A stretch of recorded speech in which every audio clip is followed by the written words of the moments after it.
Hello বন্ধুরা, কেমন আছেন আপনারা? আমি উচ্ছ্বাস। আজ আমরা কথা বলবো বুমেরাং মুভির ট্রেলার নিয়ে। এই মুভিটা আমরা আগে থেকেই জানতাম যে এটা সায়েন্স ফিকশন কমেডি জনরার হবে, বাট ট্রেলার দেখার পরে এটা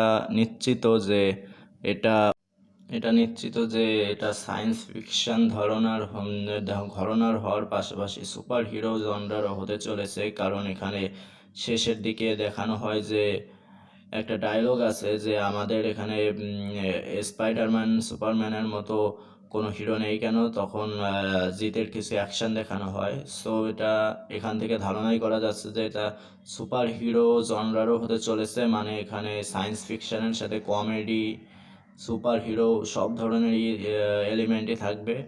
তো এই ট্রেলারটা কেমন লাগলো শেষ পর্যন্ত?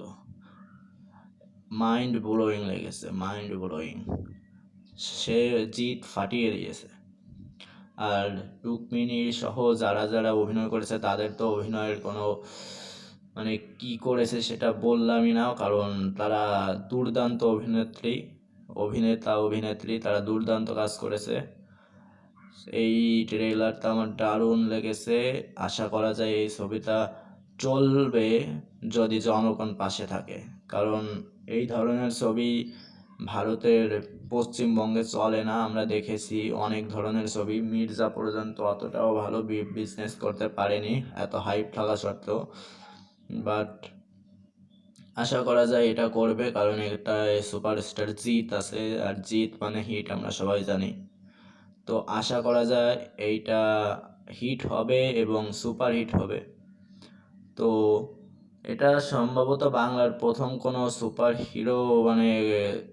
হিরো জনরার কাজ, এবং সাথে science fiction element comedy element মিশিয়ে এটা বোধহয় বাংলার কোনো প্রথম কাজ এই জনরার। তো জিতকে এই প্রচেষ্টার জন্য হ্যাটস অফ। অ্যান্ড আমার খুব ভালো লেগেছে। আপনাদের কেমন লেগেছে বলুন, কমেন্টে জানাবেন আপনাদের কেমন লেগেছে। আর প্রথম ভিডিও হিসেবে ক্ষমা করে দেবেন, ভুল চুক মাফ করে দেবেন। তো সাবস্ক্রাইব করে পাশে থাকুন। তো গুড বাই।